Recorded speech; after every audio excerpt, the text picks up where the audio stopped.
రెడీగా బుల్టెన్లో breaking news చూస్తున్నాం. ఖమ్మం జిల్లాలోని పలు మీ సేవా కేంద్రాల్లో జరుగుతున్న అక్రమాలపై ఏసీపీ అధికారులు ఆకస్మిక దాడులైతే నిర్వహించారు.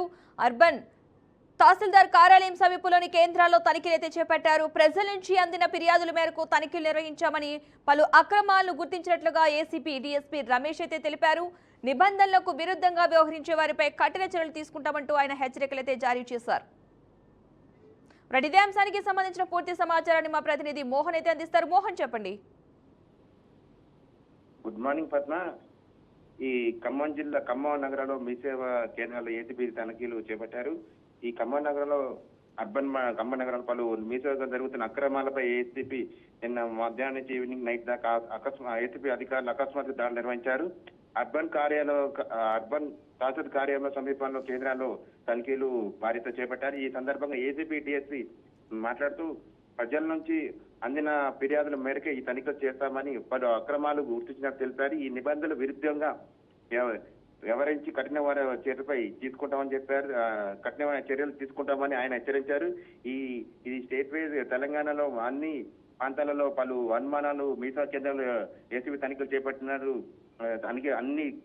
అన్ని మీసా కేంద్రాలు తనిఖీలు చేస్తున్నారు ఏసీబీ డిఎస్ తెలిపారు. అందులో ఈ అక్రమాలపై జరుగుతున్న అక్రమ దాడులపై నిర్వహించిన అర్బన్ ఈ మీ సేవలపై ప్రజల నుంచి అనేక ఫిర్యాదులు వచ్చాయి. ఈ ఫిర్యాదులకు తనకు మేరకు తనిఖీలు చేస్తామని, కొన్ని అక్రమాలు పాల్పడుతున్న గుర్తించిన తెలిపారు. ఈ నిబంధనల విరుద్ధంగా వ్యవహరించినపై వాటి కఠిన చర్యలు తీసుకుంటామని డీసీపీ రమేష్ గారు తెలిపారు. పద్మ, అంటే ఈ ఆకస్మిక తనిఖీల్లో ఎలాంటి విషయాలు అయితే బయటకు వచ్చాయి? అంటే భూభారతి సంబంధించిన రికార్డులు చూసుకుంటే ఈ రెవెన్యూ పరిధిలో ఎక్కువ సంబంధించిన మీ సేవలో కొంచెం పలు డాక్యుమెంట్స్ సంబంధించిన అక్రమాలపై ఈ land documents survey fake documents survey number పై అక్రమాలు పలు సంబంధించిన పలు ఫిర్యాదులు అన్నాయని చెప్పారు. అందుకు అనుమానం వచ్చి స్టేట్ వైజ్ గా మీ సేవ కేంద్రాలపై తనిఖీ చేస్తున్నారు తెలిపారు. Padma, right, thank you Mohan.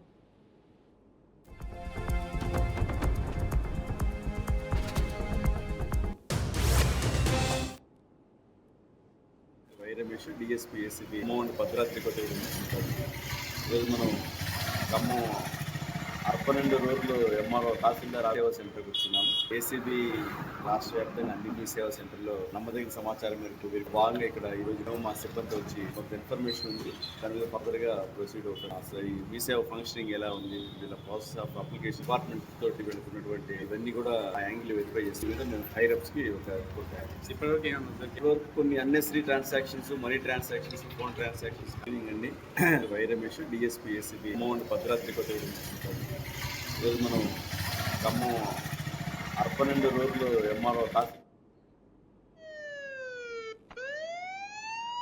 బులెటిన్లో మరొక బ్రేకింగ్ న్యూస్ అయితే చూస్తున్నాం. హుజూరాబాద్ మున్సిపల్ కార్యాలయంలో ఏసీబీ అధికారులు ఆకస్మిక దాడులైతే నిర్వహించారు. ఓ కాంట్రాక్టర్ వద్ద నుంచి 50,000 రూపాయల లంచం తీసుకుంటూ ఉండగా ఏఈ సుధాకర్ రెడ్డిని ఏసీబీ అధికారులు అయితే రెడ్ హ్యాండెడ్ గా పట్టుకున్నారు. గత జనవరి నెలలో డ్రైనేజ్ నిర్మాణ పనులు పూర్తి చేసిన కాంట్రాక్టర్ బిల్లు ఎంబీఏ రికార్డు చేసి పై అధికారులకైతే పంపాలని కోరగా అందుకు గాను 50,000 రూపాయల లంచం డిమాండ్ చేసినట్టుగా తెలుస్తోంది. ఇక దీంతో బాధిత కాంట్రాక్టర్ ఏసీబీ అధికారులను అయితే ఆశ్రయించాడు. సమాచారం మేరకు రంగంలోకి దిగిన ఏసీబీ అధికారులు పట్టణంలోని బస్ డిపో క్రాస్ వద్ద బాధితుడి నుంచి లంచం డబ్బులు తీసుకుంటూ ఉండగా సుధాకర్ రెడ్డి అయితే రెడ్ హ్యాండెడ్ గా పట్టుకున్నారు. అనంతరం మున్సిపల్ కార్యాలయంలో అధికారులైతే సోదాలు నిర్వహిస్తూ విచారణ అయితే కొనసాగిస్తున్నారు. విచారణ అనంతరం నిందితుడిని అరెస్ట్ చేసి రిమాండ్ కు తరలించనున్నట్లయితే ఏసీబీ అధికారులు అయితే తెలిపారు.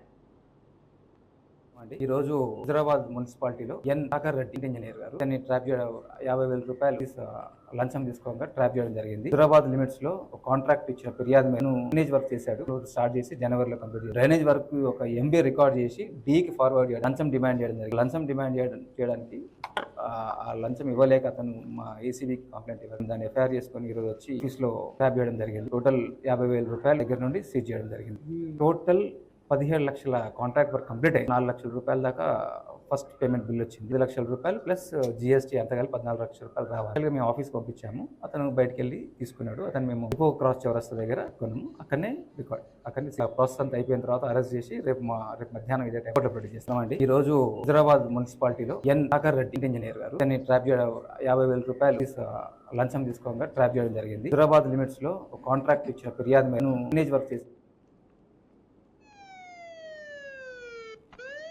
రెడీగా బులెటిన్లో మరొక బ్రేకింగ్ న్యూస్ అయితే చూస్తున్నాం. దేశవ్యాప్తంగా జనగణన ప్రక్రియను కేంద్ర ప్రభుత్వం అయితే వేగవంతం చేస్తోంది. ఈ క్రమంలో భాగంగా ఢిల్లీ, గోవా, కర్ణాటక, మిజోరాం, ఒడిశా, సిక్కిం, అండమాన్ నికోబార్ దీవులు, లక్షద్వీప్ ప్రాంతాలు అయితే నేటి నుంచి క్షేత్రస్థాయిలో గృహగణన ప్రారంభించనున్నట్లు కేంద్రం అయితే ప్రకటించింది. ఇప్పటికే ఈ రాష్ట్రాలు, కేంద్ర పాలిత ప్రాంతాల్లో సెల్ఫ్ ఎమ్యునరేషన్ ప్రక్రియ అయితే పూర్తి కావడంతో ఇప్పుడు ఎమ్యునరేటర్లు మే 15 వరకు కూడా ఇంటింటికి వెళ్లి వివరాలైతే సేకరించనున్నారు. స్వయంగా నమోదు చేసుకున్న వారి వివరాలను కూడా వారు ధృవీకరించనున్నారు. తొలిసారిగా ప్రవేశపెట్టిన సెల్ఫ్ ఎమ్యునరేషన్ విధానానికి ప్రజల నుంచి మంచి స్పందన అయితే లభించిందని కేంద్రం తెలిపింది. సుమారు 12 లక్షల గృహాలు అధికారిక పోర్టల్ ద్వారా నమోదైనట్లు వెల్లడించింది.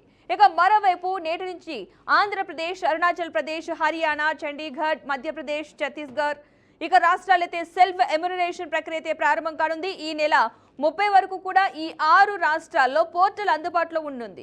ఇక అనంతరం మే 1 నుంచి మే 30 వరకు కూడా హౌస్ లిస్టింగ్ కార్యక్రమాన్ని అయితే నిర్వహించనున్నారు. అదేవిధంగా బీహార్ రాష్ట్రంలో ఈ ప్రక్రియ ఏప్రిల్ 17 నుంచి ప్రారంభమై మే 1 వరకు అయితే కొనసాగనుంది.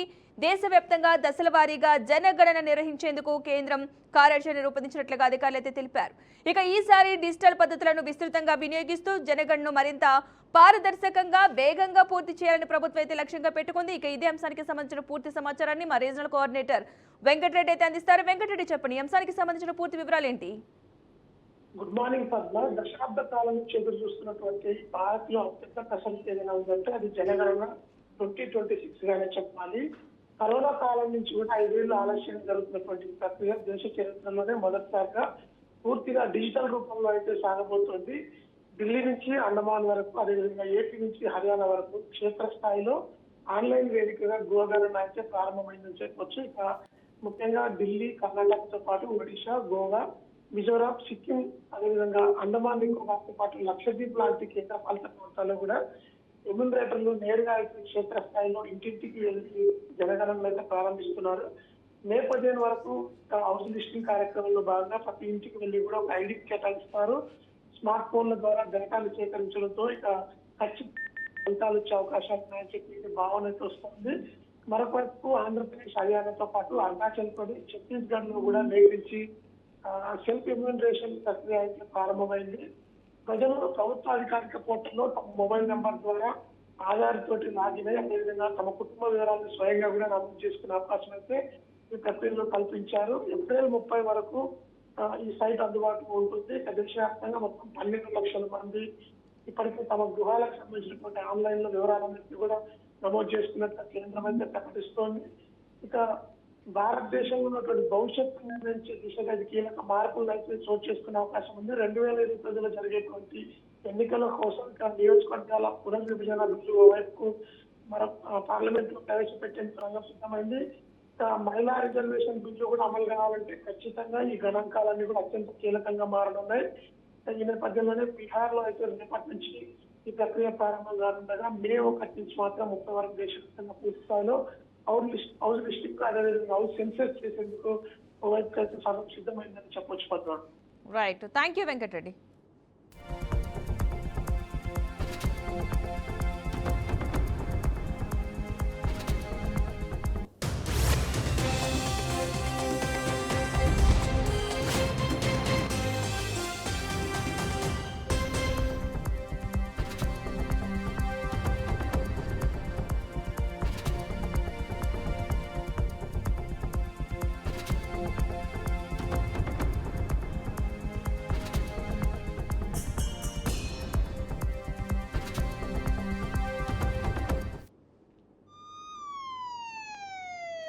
ఇక మరొక బ్రేకింగ్ న్యూస్ అయితే చూస్తున్నాం. భద్రాద్రి కొత్తగూడెం జిల్లా ఇల్లందు మండలం బాలాజీ తండాలో ప్రియుడి ఇంటి ముందు యువతి బైఠాయించి ధర్నాకు దిగింది. మహబూబాద్ జిల్లా కే సముద్రంకి చెందిన వెన్నెల బాలాజీ తండాకు చెందిన యువకుడు మహేందర్ 4 ఏళ్లుగా ప్రేమించుకుంటున్నారు. అయితే కొన్ని రోజులుగా మహేందర్ తన మామ కూతుర్ని వివాహం చేసుకునేందుకు నన్ను దూరం పెడుతూ స్పందించకపోవడంతో కుటుంబ సభ్యులు పెద్ద మనుషులతో కలిసి బాలాజీ తండా యువకుడి ఇంటి వద్దకైతే ఆ యువతి అయితే చేరుకోవడం జరిగింది. 3 రోజులుగా యువతికి సంబంధించిన పెద్ద మనుషులు పంచాయతీ కోసం చేసిన ప్రయత్నాలు ఫలించకపోవడంతో ప్రేమ పేరుతో మోసం చేశాడంటూ తనను పెళ్లి చేసుకోవాలని యువకుడి ఇంటి ముందు బైఠాయించింది. దీంతో యువతిని మహేందర్ కుటుంబ సభ్యులు అడ్డుకోవడంతో ఇరు కుటుంబాల మధ్య ఘర్షణ చోటు చేసుకుంది. ఇక దీంతో యువకుడి కుటుంబ సభ్యులు ఇల్లందు పోలీసులను అయితే ఆశ్రయించారు.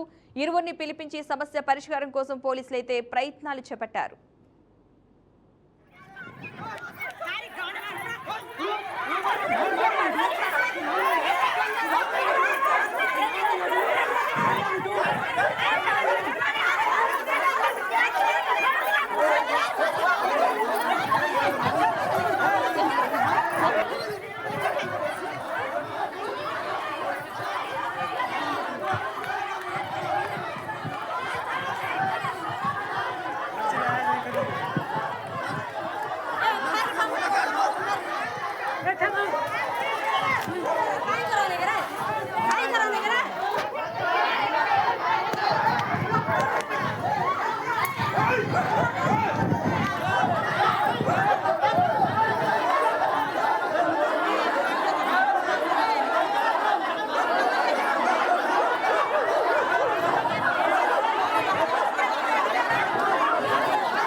బాలాజీ తండలోని మహేందర్ అనే అబ్బాయి నన్ను 4 సంవత్సరాల నుండి ప్రేమిస్తాను అని మాయ మాటలు చెప్పి ఈ రోజు వరకు తీసుకొచ్చాడు. ఈ రోజు నా అడిగితే మా తల్లిదండ్రులు ఒప్పుకోవట్లేరు, నేనేం చేయాలి అనేసి అడిగితే మరి నేనేం చేయాలి, నేను ఎందుకు ఊరుకోవాలి అనేసి మా వాళ్ళని పంపించాను. నేను 3 రోజుల క్రితం పంపిస్తే మా వాళ్ళని రేపు మాట్లాడదామని అన్నారు.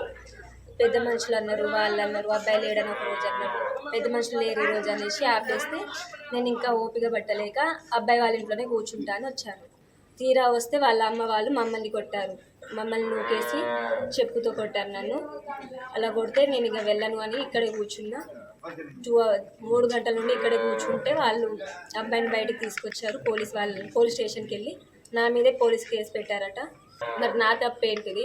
ఆ అబ్బాయి మోసం చేసి నేనేం చేయాలి? నాకు న్యాయం కావాలి. నా పేరు తుర్కియో దేశాన్ని వరుస కాల్పుల ఘటనలు ఉలిక్కి పడేలా చేస్తున్నాయి. కహ్రమన్ మరాస్ ప్రావిన్స్ లోని ఓ పాఠశాలలో జరిగిన కాల్పులు దేశాన్ని దిగ్భ్రాంతికి గురిచేశాయి. ఒక విద్యార్థి విచక్షణారహితంగా జరిపిన కాల్పుల్లో టీచర్తో సహా మొత్తం 9 మంది అక్కడికక్కడే ప్రాణాలు కోల్పోయారు. ఈ ఘటనలో మరో 13 మంది విద్యార్థులు తీవ్రంగా గాయపడగా స్థానికులు వారినైతే సమీప ఆసుపత్రికి తరలించి చికిత్స అందిస్తున్నారు. గాయపడిన వారిలో 6 పరిస్థితి అత్యంత విషమంగా ఉందని తుర్కీ అంతర్గత వ్యవహారాల మంత్రి ముస్తఫా వెల్లడించారు. ఇక ఈ దాడికి పాల్పడిన విద్యార్థి పదవి విరమణ చేసిన పోలీసు అధికారి కుమారుడిగా అయితే గుర్తించారు. పక్కా ప్రణాళికతో 5 తుపాకులు 7 మ్యాగజైన్లతో పాఠశాలకు వచ్చిన అతను 2 తరగతి గదుల్లోకి ప్రవేశించి అమానుషంగా కాల్పులకు తెగబడినట్లు సమాచారం.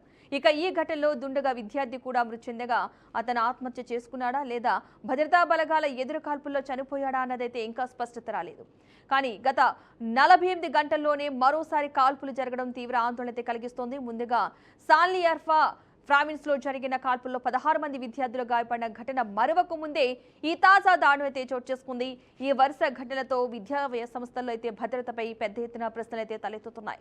అప్రమత్తమైన తుర్కీ ప్రభుత్వం పాఠశాలల వద్ద భద్రతనైతే కట్టుదిట్టం చేయాలని ఆదేశాలు కూడా జారీ చేసినట్లుగా సమాచారం.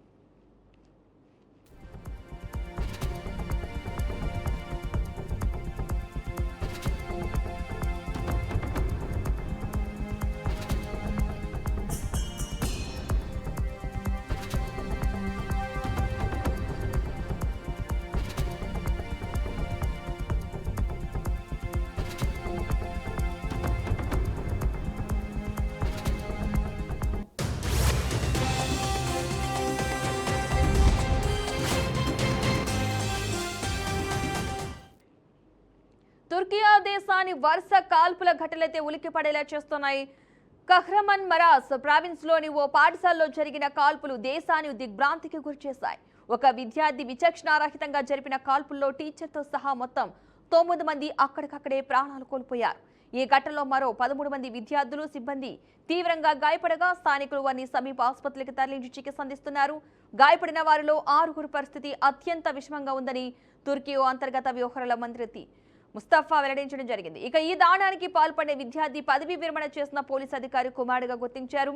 పక్కా ప్రణాళికతో 5 తుపాకులు 7 మ్యాగజైన్లతో పాఠశాలకు వచ్చిన అతను 2 తరగతి గదుల్లోకి ప్రవేశించి అమానుషంగా కాల్పులకు తెగబడినట్లు సమాచారం. ఈ ఘటనలో దుండగా విద్యార్థి కూడా మృతి చెందగా అతను ఆత్మహత్య చేసుకున్నాడా లేదా భద్రతా బలగాల ఎదురు కాల్పుల్లో చనిపోయాడా అన్నది ఇంకా స్పష్టత రాలేదు. గత 48 గంటల్లోనే మరోసారి కాల్పులు జరగడం తీవ్ర ఆందోళన అయితే కలిగిస్తోంది. ముందుగా శాన్యూర్ఫా ప్రావిన్స్ లో జరిగిన కాల్పుల్లో 16 మంది విద్యార్థులు గాయపడిన ఘటన మరొక ముందే ఈ తాజా దారుణం చోటు చేసుకుంది. ఈ వరుస ఘటనలతో విద్యా సంస్థల్లో భద్రతపై పెద్ద ఎత్తున ప్రశ్నలు తలెత్తుతున్నాయి. అప్రమత్తమైన తుర్కీ ప్రభుత్వం పాఠశాల వద్ద భద్రతను కట్టుదిట్టం చేయాలని ఆదేశాలు కూడా జారీ చేసినట్లు సమాచారం.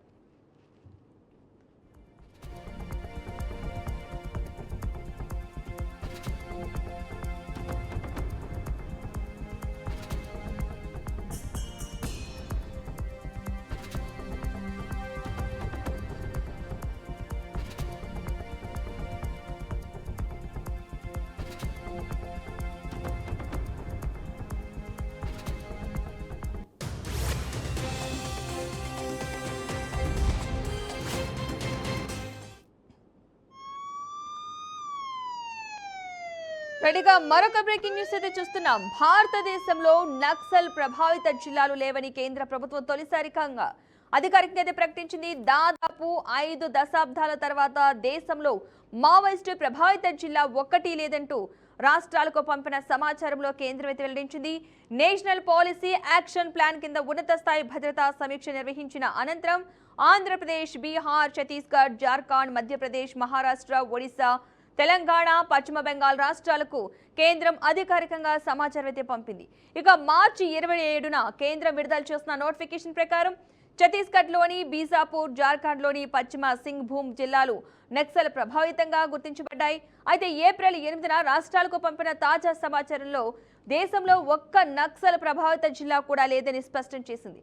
అయితే ఈ 9 రాష్ట్రాల్లో 37 జిల్లాలను లెగసీ థ్రస్ట్ జిల్లాలుగా, అలాగే ఒక జిల్లాను కన్సర్న్ జిల్లాగా అయితే గుర్తించారు. ఈ జిల్లాల్లో ప్రస్తుతం నక్సల్స్ ప్రభావం లేదని, వారి కదలికలు కూడా లేవని పేర్కొంది. అయితే భవిష్యత్తులో ఈ సమస్య మళ్లీ తలెత్తకుండా కొంతకాలం పాటు భద్రతా బలగాల మోహరింపు కొనసాగుతుందని వివరించింది.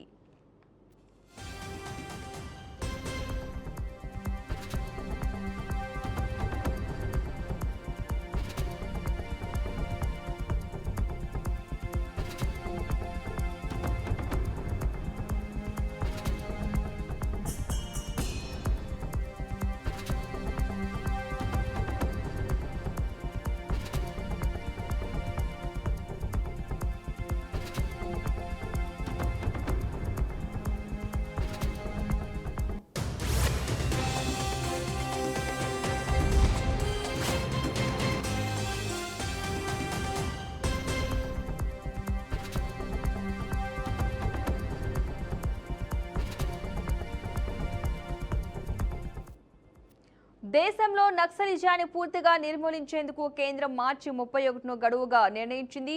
ఈ నేపథ్యంలో కేంద్ర హోంమంత్రి అమిత్ షా పార్లమెంట్లో మాట్లాడుతూ దేశంలో నక్సలిజం దాదాపు అంతమైందని తెలిపారు. గడువు ముగిసిన అనంతరం ఉన్నత స్థాయి భద్రతా సమీక్ష నిర్వహించిన తర్వాతే దేశంలో నక్సల్ ప్రభావిత జిల్లాలు లేవని రాష్ట్రాలకు తెలియజేసినట్లు అధికారులు పీటీఐకి వెల్లడించారు.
భారతదేశంలో నక్సల్ ప్రభావిత జిల్లాలు లేవని కేంద్ర ప్రభుత్వం తొలిసారిగా అధికారికంగా ప్రకటించింది. దాదాపు 5 దశాబ్దాల తర్వాత దేశంలో మావోయిస్టు ప్రభావిత జిల్లా ఒక్కటి లేదని రాష్ట్రాలకు పంపిన సమాచారంలో కేంద్రం అయితే వెల్లడించింది. నేషనల్ పాలసీ యాక్షన్ ప్లాన్ కింద ఉన్నత స్థాయి భద్రతా సమీక్ష నిర్వహించిన అనంతరం ఆంధ్రప్రదేశ్, బీహార్, ఛత్తీస్గఢ్, జార్ఖండ్, మధ్యప్రదేశ్, మహారాష్ట్ర, ఒడిశా, తెలంగాణ, పశ్చిమ బెంగాల్ రాష్ట్రాలకు కేంద్రం అధికారికంగా సమాచారం పంపింది.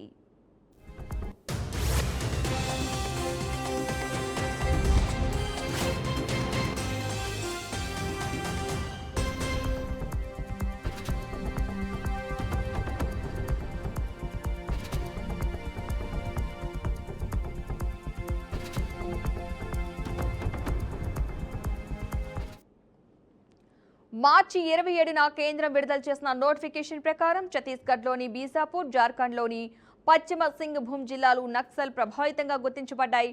అయితే ఏప్రిల్ 8న రాష్ట్రాలకు పంపిన తాజా సమాచారంలో దేశంలో ఒక్క నక్సల్ ప్రభావిత జిల్లా కూడా లేదని స్పష్టం చేసింది. అయితే ఈ 9 రాష్ట్రాల్లో 37 జిల్లాలను లెగసీ థ్రస్ట్ జిల్లాలుగా, అలాగే ఒక జిల్లాను కన్సర్న్ జిల్లాగా అయితే గుర్తించింది. ఈ జిల్లాల్లో ప్రస్తుతం నెక్సల్స్ ప్రభావం లేదని, వారి కదలికలు కూడా లేవని పేర్కొంది. అయితే భవిష్యత్తులో ఈ సమస్య మళ్లీ తలెత్తకుండా కొంతకాలం పాటు భద్రతా బలగాల మోహరింపు కొనసాగుతుందని వివరించింది.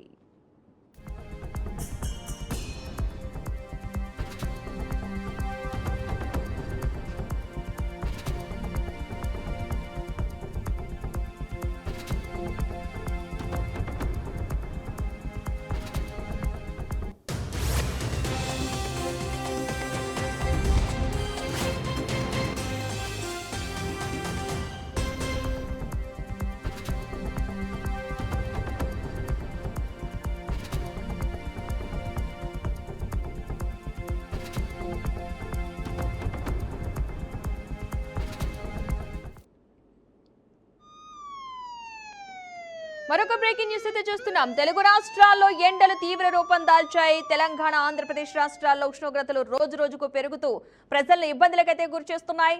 వేడి గాలులు, ఉక్కపోత కలిసి వచ్చి సాధారణ జీవనాన్ని కూడా ప్రభావితం చేస్తున్నాయి. ఇక దీంతో బయటకు వెళ్లడమే కష్టమైన పరిస్థితి అయితే నెలకొంది.